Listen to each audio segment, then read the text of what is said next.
Assalamualaikum warahmatullahi wabarakatuh. Perkenalkan, nama saya Randi Saputra dengan NIM 19086049. Jurusan Pendidikan Olahraga, Fakultas Ilmu Keolahragaan, mata kuliah Administrasi dan Supervisi Pendidikan. Baiklah, untuk pada kesempatan kali ini saya akan membuat sebuah video dan mempresentasikan hasil materi PowerPoint yang telah saya buat pada pertemuan ke-9, yaitu tentang sumber pembiayaan keuangan sekolah. Langsung saja masuk kepada materi. Sumber keuangan sekolah merupakan sumber daya berupa dana keuangan yang disediakan untuk menyelenggarakan dan mengelola sekolah. Dalam penyelenggaraan pendidikan, keuangan dan pembiayaan merupakan potensi yang sangat menentukan dan merupakan bagian hal yang tak terpisahkan dalam kajian manajemen pendidikan. Sumber keuangan sekolah ini terutama pada sekolah negeri berasal dari pemerintah, yang umumnya terdiri dari dana rutin, yaitu gaji, biaya operasional sekolah, dan juga perawatan fasilitas, serta dana yang berasal dari masyarakat, baik berasal dari orang tua siswa maupun dari masyarakat luas dan juga dunia usaha. Dana sangat erat kaitannya dengan kepercayaan. Oleh karena itu, jika sekolah ingin mendapatkan donatur yang lebih banyak, sebaiknya sekolah harus membuat sebuah program yang lebih menarik, bagus, dan berjalan dengan baik serta bermanfaat dengan luas. Dengan itu, maka donatur akan sangat percaya kepada sekolah memberikan dana dengan programnya yang berjalan dengan baik. Lanjut pada materi selanjutnya, yaitu dana-dana yang berasal untuk keuangan sekolah. Yang pertama yaitu dana yang bersumber dari APBN, diperuntukkan bagi pembangunan dan pembiayaan rutin. Dana APBN ini adalah anggaran yang diatur dan dikelola oleh pemerintah pusat. Dana yang kedua yaitu dana dari APBD. Dana APBD ini sama halnya dengan APBN, tetapi bedanya dana ini tergantung kebutuhan yang dibutuhkan oleh sekolah. Masuk kepada dana yang ketiga, yaitu dana yang berasal dari orang tua atau murid. Dana yang berasal dari orang tua ini sangat membantu sebagai penyandang dana bagi sekolah dalam penyelenggaraan program-programnya yang telah diatur oleh sekolah. Masuk kepada dana yang terakhir, yaitu dana dari sumber lain.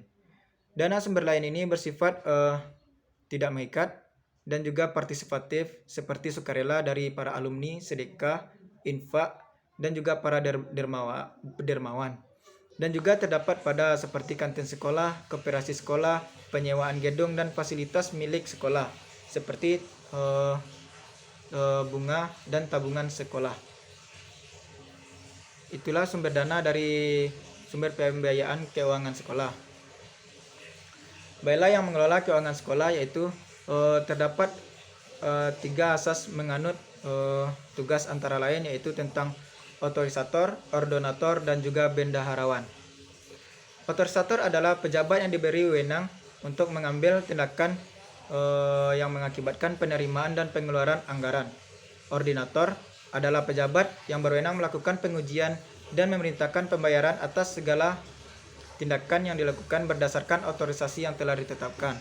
Sedangkan bendaharawan adalah pejabat yang berwenang melakukan penerimaan, penyimpanan, dan pengeluaran uang serta kewajiban membuat perhitungan dan pertanggungjawaban.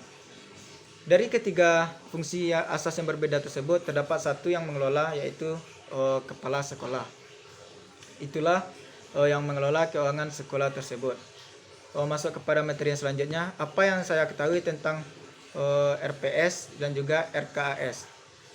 Baiklah, RPS adalah rencana pengembangan sekolah, merupakan salah satu fungsi manajemen sekolah yang amat penting, yang harus dimiliki sekolah untuk dijadikan sebagai panduan dan dalam menyelenggarakan pendidikan sekolah, baik dalam waktu jangka panjang seperti 20 tahun, dalam jangka waktu menengah 5 tahun, maupun dalam jangka waktu pendek 1 tahun.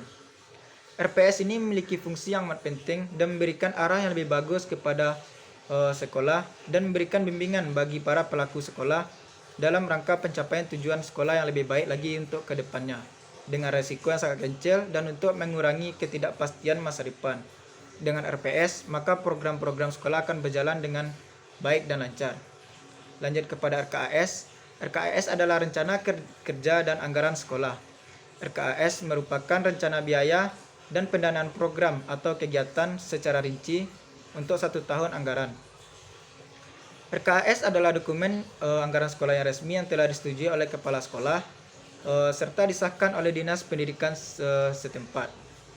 Masa RKAS ini hanya berlaku untuk 1 tahun yang akan datang, terdiri atas pendapatan dan belanja atau pengeluaran dari sekolah tersebut.